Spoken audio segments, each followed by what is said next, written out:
Hello friends, आज आपण बनवायची आलूची वडी. चला तर पटकन बनवूया. सगळ्यात पहिल्यांदा मी बेसन पीठ घेतलेलं आहे, त्याच्यामध्ये जिरं टाकलेलं आहे, हळद टाकलेली आहे. त्यानंतर मी मिक्सरला हिरवी मिरची, आलं लसूण आणि कोथिंबीरची पेस्ट बनवलेली आहे, ती आपण याच्यामध्ये ॲड करूया.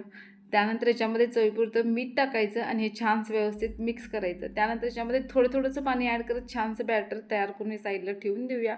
त्यानंतर मी आलूची पानं स्वच्छ धुवून घेतलेली आहेत. तर त्याचं जो देठ असतो तो देठ काढायचा आणि लाटण्याने त्याला लाटून घ्यायचं. त्यानंतर मी त्या पानाला तेल लावून त्याच्यावरती आपण तयार केलेलं मिश्रण लावलेलं आहे. एकमेकावर अशी 3 ते 4 पानं मी ठेवलेली आहेत आणि त्या पद्धतीने आपण रोल करायचं आणि मस्त असं वाफवायला ठेवून द्यायचा. तर तुम्ही व्हिडिओमध्ये बघत असाल की मी कशा पद्धतीने हा रोल केलेला आहे एकमेकावर पानं ठेवून. तर त्यानंतर याला वाफवायला आपल्याला एक 10 ते 12 मिनटं लागतील. साधारण एक 10 ते 12 मिनटानंतर आपलं मस्त असं हे वाफवून छान तयार झालेलं आहे. तर हे कट करूया. तर तुम्ही कट किती छान होते बघताय. मस्तपैकी कट झालेलं आहे. त्यानंतर कढईमध्ये तेल गरम करायचं, मस्त अशा वड्या तळून घ्यायच्या आणि कुरकुरीत अशी आळूवडी तयार आहे. रेसिपी आवडली असेल तर लाईक करा आणि चॅनलला सबस्क्राईब करा.